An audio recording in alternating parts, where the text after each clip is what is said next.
Today's lesson is the most complex thing in the universe. Hi, everybody. My name is Roger. And my name is Kiki. And today we're talking about the human brain. We could talk about brains of other animals, but that wouldn't be as fun because the human brain is the one that's most developed. Of course, brains in dolphins and whales are pretty well developed, but I think we all agree that the human brain is the most developed of all.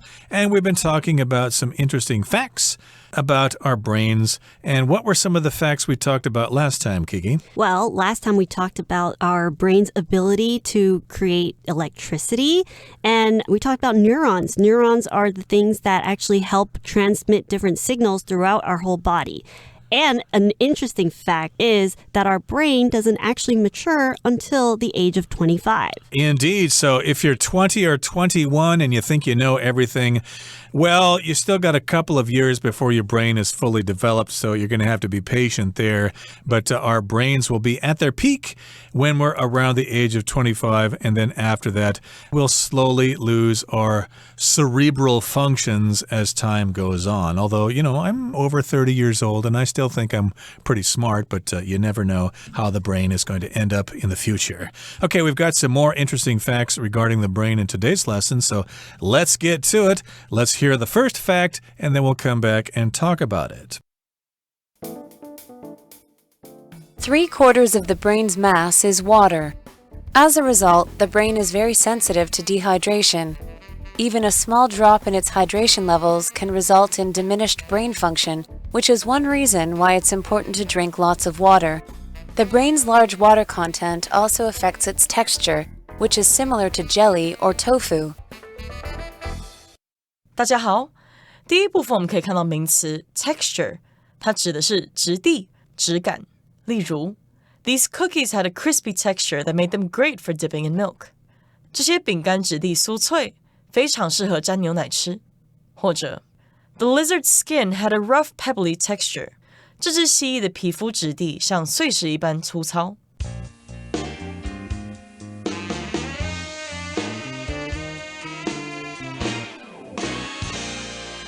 Okay, here's our next interesting fact. 3/4 of the brain's mass is water. Ooh, that's a hard one to accept there. Above your shoulders there inside your head is a lot of water. 3/4 of the brain's mass is water. Mass here just refers to how much stuff is there. It's kind of related to weight, but they're slightly different from each other. But in any case, it just means you've got a lot of water in your brain. Right. And as a result, the brain is very sensitive to dehydration. So your brain, it really needs to keep refilling that water. You have to keep adding water to it because it's really dangerous if your brain is dehydrated, and especially since it's very sensitive to it. So even a small drop in its hydration levels can result in diminished brain function. Okay, so of course we're talking about dehydration, which means you don't have enough water in your body. And even if you lose a little bit of hydration, well, that can result in diminished brain function. Now here we've got diminished, and that's related to the word diminish, which is the verb. Diminished is the adjective. It just means something is made smaller or less in quantity. So yes, indeed, you won't be as smart if you don't have a lot of water in your brain and in your body. So make sure you are hydrated before you take that big test. Right. And diminished brain function can also mean that you might not be able to function as well as you usually do. So maybe you become more tired, or maybe you would do things that are different from the way you usually would take care of something or do something. So that's when your brain function is diminished. It changes the way you do things. And that's why it's important to drink lots of water. Now, the brain's large water content also affects its texture, which is similar to jelly or tofu. Now, here we've got kind of a tricky word, texture. That's kind of like the general quality of something, how it feels, what it looks like, or how consistent it is. You might describe the texture of your food. Well, it's kind of cutie. It's kind of bouncy, or it's kind of hard maybe, or it's kind of soft, it's kind of watery. Those are words which you would use to describe the texture of food. And in this particular case, we're describing the texture of the brain, and we're describing it as being kind of like jelly or tofu. Right. And that is why sometimes, we hear people, maybe they are describing a car accident and they talk about the brain, how it became like bean curd, how it became really into little mushy pieces. So that's really how delicate our brains are. Right. So, of course, you do want your brain to continue to look like jelly and tofu if indeed your head is cut open and you could see it. So that's another reminder to drink plenty of water. Although be careful, it is possible to drink too much water, but that's a subject for another day. So that's one fact so far for today. 3/4 of the brain's mass is water. Let's find out another piece of information about the brain right now. Let's listen to the second part of our lesson. Our brains aren't the biggest, despite being the brightest. We often think that a bigger brain equals a better brain. And while humans do have fairly large brains, ours aren't the largest in the animal kingdom. That title goes to the sperm whale brain. Furthermore, we don't even have the largest brains among human species. Neanderthals, though now extinct, had brains that were actually 10% larger than ours. This doesn't mean they were smarter than us, though. Brain size is important, but the brain structure is even more so. Indeed, the human brain packs a ton of complexity into a relatively small space. 第二部分，我们看到副词 furthermore， 意思是之外或是而且。举例来说 I have no time to go shopping with you. Furthermore, I have no money right now. 我没有时间跟你去逛街，除此之外，我现在也没有钱。又或者说 Tim argued that his plan was clear, simple, and furthermore, inexpensive. Tim 争辩说他的计划清晰、简单而且便宜。另外补充他的同义副词 moreover, M-O-R-E-O-V-E-R, moreover. 例如 We don't have time to stop for food. Moreover, I'm not really hungry. 我们没时间停下来吃东西，而且我并不是很饿。再看一个例子 Concert tickets will be for sale starting this evening. Moreover, the first 10 buyers will receive a discount. 演唱会的门票将于今晚开始发售。此外，前10名的买家将获得折扣。接着我们看到单字 extinct， 它是形容词，指的是绝种的、灭绝的或是不复存在的。例如 The skeleton of an extinct elephant was on display at the museum. 有一副灭绝的大象骨骸在博物馆中展出。再来我们看到片语 pack A into B， 指的是把 A 装填进 B。例如I couldn't pack all my clothes into the suitcase. 我无法把衣服全部装进这个行李箱里。又或者是 During our brief visit to Paris, we managed to pack all the important sites into just 5 days. 在我们的巴黎短暂参观期间，我们设法将所有重要景点挤入短短5天内。再举一个例子 We just learned that we have to pack yet another meeting into an already full agenda. 我们刚刚得知，我们必须将另一个会议塞进早已排满的议程中。最后，我们看到名词 complexity， 它的意思是错综复杂或是复杂性。例如 The complexity of the puzzle kept Ivy occupied for hours. 这个谜题的复杂性让 Ivy 忙了好几个小时。又或者说 College freshmen are rarely ready for the complexity of quantum physics. 很少大一新生准备好面对复杂的量子物理学。另外，这个字去掉字尾 ity 就会变成形容词 complex， 意思是复杂的或是难懂的。例如 The teacher wrote several complex equations on the board. 老师在黑板上写了好几个复杂的方程式。再举一个例子 The complex math problem took the students 20 minutes to solve. 学生们花了20分钟才解开这个复杂的数学题。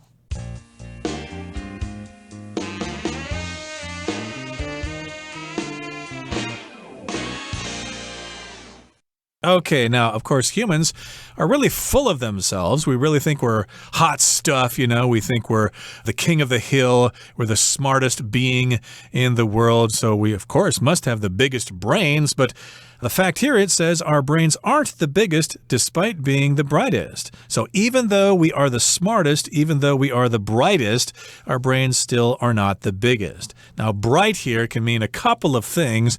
That means the light is quite intense. You might have to cover your eyes if the light is too bright. If you go out on a sunny day, of course, the sun will be very bright, so don't look up in the sky. You might hurt your eyes. But also bright means smart or intelligent. Right. And it can also mean to be able to stand out in a crowd. So often we think that the bigger the brain equals the better brain. And while humans, we do have fairly large brains, but we're not the largest in the animal kingdom. That title goes to the sperm whale brain. Absolutely. Of course, as you know, there are many different kinds of whales in the world, the orcas, blue whales, bowhead whales, etc., etc. And this is the sperm whale. And of course, this title of having the biggest brain goes to the sperm whale. If you've ever watched the Oscars before, when they announce the winner of the Oscar for a certain category, they say the Oscar goes to whoever wins the award. Okay, so in this particular case, we're talking about the award or the title of having the biggest brain, and that title or that recognition goes to the sperm whale brain. So sperm whales have the biggest brains in the world. I wonder if they're smarter than we are. We won't really know that, right? Unless they do more research on sperm whales. But I think there are a lot of things that researchers are really trying to tap into, like dolphin brains and whale brains. And they really do see that they have a lot of cognitive function and they really are very smart animals. They certainly are. And I know humpback whales can sing, but in any case here, we have to concede that sperm whales have bigger brains than we do. And furthermore, or in addition, also, we don't even have the largest brains among human species. And of course, nowadays, all of us are Homo sapiens, okay, but during evolution, there have been many different forms of human beings, like a Homo erectus. And we have got Neanderthals here. That's, of course, a type of human being that existed thousands of years ago. And I should mention that this is a German word, so some people say Neanderthal, pronouncing it the English way, but I think in German you're supposed to say Neanderthal, Neanderthals. Right. And species is basically a group of living things that have similar qualities. So you can have various species of animals. So you have different species, you have feline species, but within that you can have different breeds. So you have big cats. There are species of felines, but you also have our typical house cats. But those are further categorized in smaller groups like breeds. Right. You got different breeds, of course, of cat. You know, you've got Persian cats or Siamese cats or whatever. Again, we've got Neanderthals as an example. Even though they're now extinct, they had brains that were actually 10% larger than ours. Now, if a species is extinct or if an animal is extinct, it no longer exists. It has died out, like the dodo bird and the Carolina parakeet. Those animals are all extinct. Right. And there were a lot of animals that were close to extinction. And because researchers and different life-preserving centers, they've been able to breed these animals that have allowed these species to move away from the extinction class. So they've come back. They might still be endangered, but they've been able to keep them from becoming extinct. Yep, Neanderthals are no longer with us. They died out. They are extinct. But still, we were able to dig up some skeletons of Neanderthals, and we probably measured their skulls and found out that they had brains that were 10% larger than ours. Now, this doesn't mean they were smarter than us, though. Yes, indeed, you can have a really big brain, but it doesn't necessarily mean you're smart. So it doesn't mean they were smarter than us, though. Brain size is important, but the brain's structure is even more so. So, of course, if you have a big brain, it does not necessarily mean that you're smarter than anybody else. But again, we're talking mostly about the brain's structure, and that's even more so, that's even more important than brain size. The structure is more important than size. And indeed, the human brain packs a ton of complexity into a relatively small space. So here we've got the verb to pack, and it's often used with either the preposition in or the preposition into. To pack something in, I need to pack my clothes in my suitcase. You could also say into, I'm going to pack my clothes into my suitcase. That usually means that you're taking a lot of stuff and trying to squeeze it into a small space. So indeed, we've got lots of complexity in the human brain. Right, and complexity here is a noun, and it's related to the word complex. So it's something that's really complicated. It's something that could be very confusing, or there's just a lot of things going on. So complexity is when you have so many different areas or different things that are packed into one specific subject or one item. So it could have so many different facets or so many different areas. Right, so of course, if you talk about political subjects, they contain a lot of complexity. You have to study them for a long time to make some conclusions. And we're talking about large amounts of complex things in the brain. The brain packs a whole bunch of complexity into a relatively or comparatively small space. Okay, that brings us to the end of the second part of our lesson for today. Let's move on now to the third part. We'll listen to it first. Of course, these aren't the only interesting things about the brain.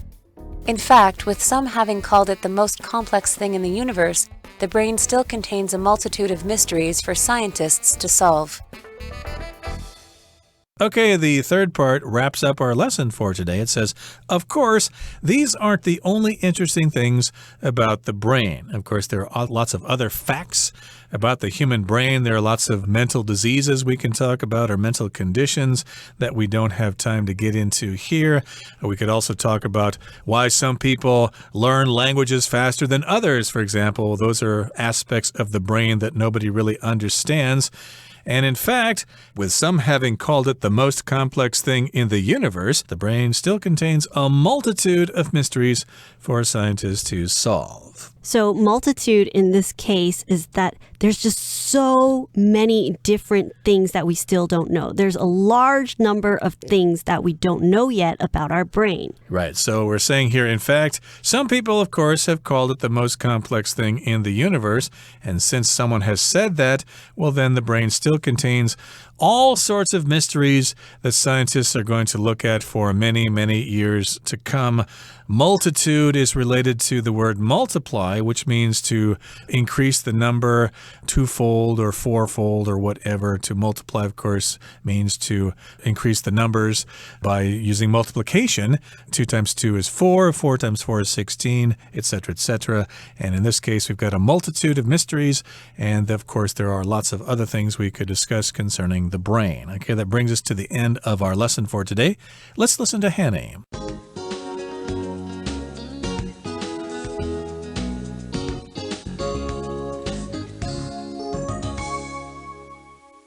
各位同学大家好，我是 Hanny。 我们来看今天的文法重点。课文一开始写到 3/4 of the brain's mass is water， 大脑质量的3/4是水。好，那这边我们来学习分数的读写方式哦。用英文读写分数的时候，分子在前，分母在后，那中间通常会加入连字号。分子摆在前面呢，会用基数表达，基数就是 1, 2, 3 这些。那么分母摆在后面，我们是用序数表达，也就是 third, fourth, fifth 等等。好，那现在如果这个分子是大于1，我们的分母序数就要加 s。所以呢，我们来想想看哦，2/3，那你就要2先讲，然后第3后讲，所以就是 2/3。后面记得要加 s。 好，那要特别注意，当分母是2的时候啊，我们必须用 half 来表达，而不是用 second。 像1/2，你如果把它说成 1 second， 那不就变成1秒钟了吗？所以我们其实应该要用 a half 或者是 1/2 去表达1/2。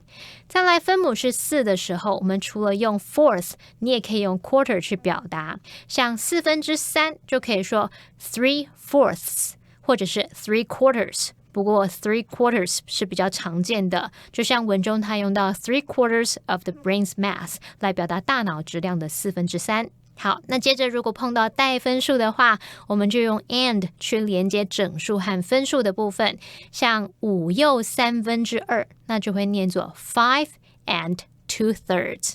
好，再来当分子分母是比较大或比较复杂的数字时，你可以在两个数字之间加入 over， 然后分子和分母就用基数表达就可以了。所以像9057，哇，这样很难想，对不对？其实你就直接把它念作 57/90，两边都是用基数就可以了。好，同样在课文第一部分有一个句子写到，即使含水量稍微下降一些，也会造成大脑功能下降。那文中用到动词 diminish 来表达下降、降低。那我们来学它的字首字根。好，当看到 min 或者是 mini 这一类字根呢，就带有小的意思。那么在 diminish 这个字当中，它的字首 di 是源自于字首 de 的变形，在这边表示完全，用来做强调用。那么 min 表示小， ish 是动词字尾，合在一起 diminish 就表示减少、缩减、降低，那意思就跟 decrease、lessen 或是 reduce 差不多。我们也补充几个有这类字根的单字。第一个是 minister， 它的字根 mini 表示小的， ster 表示人，合在一起它的字面意思就是小的人，地位低下的人，也就是仆人、侍者。那么后来这个字就被借来指大臣，大臣就像是帝王的侍者。那从这边应该可以联想到 minister 可以指大臣啊、部长的意思。好，在第二个补充的单字是 minimal， 它的字根minim 表示小，那么 al 是形容词字尾，合在一起 minimal 就是形容极少的或者是最小限度的。如果把字尾 al 改成最高级形容词字尾 um， 会得到 minimum， 那就可以表达是最小的、最低的。好，以上是今天重点整理，我们回顾今天的单字吧。Diminish. Samantha's rude act diminished her reputation among her friends. Texture. The rabbit's fur has a soft, smooth texture. Furthermore, Dennis hoped the job would teach him some new skills and, furthermore, help him pay for college. Species. Although sheep and goats are similar in some ways, they are completely different species. Extinct. Tasmanian tigers became extinct when the last one died in 1936. Complexity. The complexity of the dance team's new routine makes it difficult to learn.